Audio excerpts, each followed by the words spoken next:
Ka-Express, ang Gilas Pilipinas ngayon ay nasa pinakamalakas na anyo sa nakalipas na dekada. Sa pangunguna ni Coach Tim Cone, buo na ang core na halos isang taon nang magkakasama at ngayon ay handang ipakita na kaya na nilang talunin hindi lang ang mga karibal sa Asia kundi pati ang malalakas na kupunan sa Oceania gaya ng Australia at New Zealand. Matapos ang ilang buwan ng tuloy-tuloy na training at international exposure, muling nakumpleto ang lineup sa pagbabalik ni na Justin Brownlee at AJ Edo. Si Brownlee, ang matagal ng puso ng Gilas, ay balik na sa forma at nagsisilbing inspirasyon at leader sa court. Samantala si AJ Edo ay mas kumpiyansa na ngayon, sulit sa depensa, agresibo sa rebound, at nakapagbigay ng inside presence na kritikal lalo na sa mga malalaking kalaban.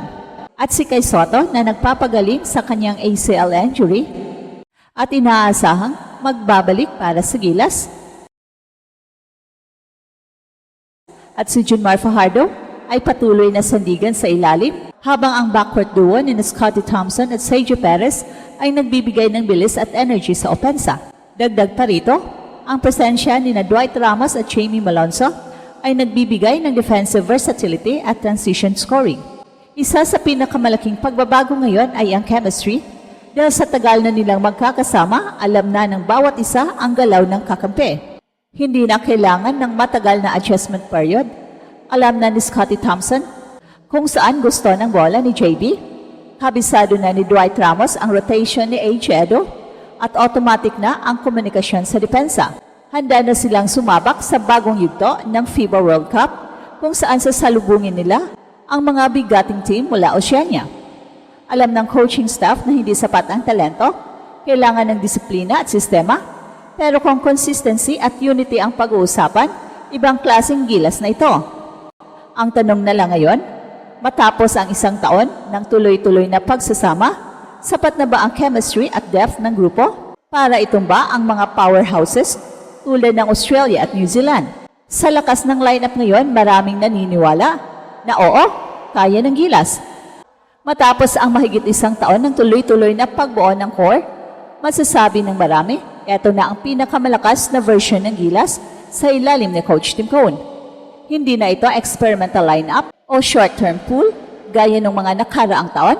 Ito ay isang buong programang sinadyang patatagin, pinagsama ang experience ng veterans, explosiveness ng younger stars, at ang chemistry na unti-unting hinubog ng panahon. Mula pa noong Olympic qualifying tournament sa Latvia hanggang sa FIBA World Cup windows, halos intact ang grupong ito. Paulit-ulit silang nag-iensayo, naglalaro sa parehong sistema at nagkakaroon ng unti-unting improvement sa bawat laban. So ibig sabihin, hindi lang sila umaasa sa individual talent, may sistema na, may familiarity pa. Iyan ang malaking kalamangan nila ngayon kontra sa mga powerhouses ng Asia at Oceania. Sa harap ng mga fans, bumalik sa lineup si Justin Brownlee, ang matagal ng puso ng Gilas. Fully recovered at handa na ulit magbuhat ng opensa at inspirasyon. Siya ang nagbibigay ng leadership presence na kulang dati sa team. Hindi lang siya scorer, kundi mentor din sa mga batang tulad ni na AJ Edo, Kevin Kimbao at Carl Tamayo. Samantala sa AJ Edo ay patuloy ang pagpapalakas, halos automatic na double-double sa scrimmages, solid sa rim protection at isa sa pinaka-consistent na big man sa rotation ni Coach Tim. At kahit hindi pa nakasama si Kai dahil sa injury rehab, hindi nawawala ang optimism. Nariyan pa rin si Junmar Fajardo, ang haligi ng PBA, at ngayon ay ready na ring makipagsabayan sa international pace.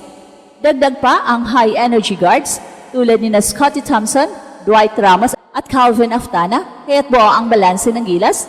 May shooters, may defenders at may leaders. At higit sa lahat, ang chemistry. Isang taon nang magkakasama, kabisado na nila ang sistema. At sa bawat rotation, bawat switch, bawat fast break, parang natural na lang ang galawan. Kaya ngayong paparating ang FIBA World Cup Asian Qualifiers, ang tanong ng buong bansa kung ganito kalakas at kabuo ang Gilas, kaya na ba talaga nilang lampasan hindi lang ang Asia, kundi pati ang mga hari ng Oceania, ang Australia at New Zealand. Ang malaking pinagkaiba ng Gilas ngayon kumpara sa mga nakaraang taon ay stability.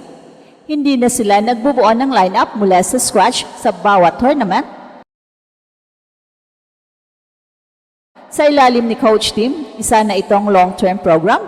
Hindi lang seleksyon ng best players, kundi kombinasyon ng mga manlalarong suwak sa sistema. Mahigit isang taon nang magkakasama ang core, kaya't makikita mo na ang fluidity sa bawat galaw mula sa ball rotation hanggang sa defensive communication.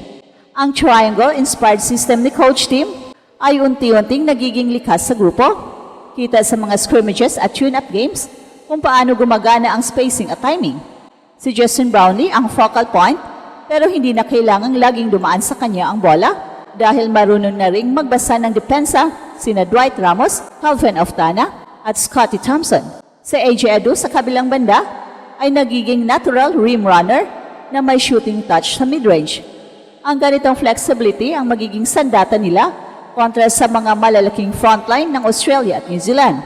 At kung iko-kumpara sa mga powerhouse ng Oceania, ang Gilas ngayon ay may tatlong advantage. Una, chemistry. Dahil matagal nang magkakilala ang grupo, hindi na sila nag-aalangan sa rotation. Pangalawa, adaptability. Nakapag-adjust agad sila kahit magbago ang tempo ng laro. Pangatlo, depth. May kakayahan ang bawat posisyon na mag-contribute kaya hindi bumabagal ang laro kahit magpalit ng lineup. Ngayon habang patuloy pa ang pag-rehab ni Kai, pinapalakas naman ng coaching staff ang interior tandem ni Junmar Fajardo at AJ Edu. Ang kombinasyon nila sa ilalim ay nagbibigay ng stability laban sa mga matatangkad na kalaban. Habang si JB ay nagsisilbing stretch 4 na kayang tumira sa labas at mag-space sa floor. Sa perimeter naman, hindi na rin problema ang shooting. Sina Sergio Perez at Calvin Oftana ay consistent mula sa 3-point line. Well, sa totoo lang, hindi pa man nagsisimula ang FIBA World Cup Asian Qualifiers, ramdam na ng ibang bansa ang bagong anyo ng Gilas. Hindi na sila underdog na may puso lang. Ngayon, may puso, may sistema at may lalim. At kung magpapatuloy ang ganitong cohesion, posibleng makita natin ang pinakamalaking upset sa kasaysayan ng Asian basketball. Isang Gilas na hindi lang lumalaban kundi nangingibabaw. Matapos ang mahigit isang taon ng tuloy-tuloy na pagsasanay, pagkakaisa at sakripisyo, malinaw na ibang klaseng Gilas na ito. Hindi na ito ang team na nag-a-adjust sa bawat window. Ito na ang grupong buo ang sistema, tiwala at chemistry. At sa ilalim ni Coach Tim, naging isa silang tunay na pamilya na alam ang galaw ng bawat isa. Handang lumaban, hindi lang para sa bandera, kundi para sa respeto ng buong mundo. At ito ang Express Info kung saan bawat kwento ginulat ang mundo. Don't forget to like and subscribe.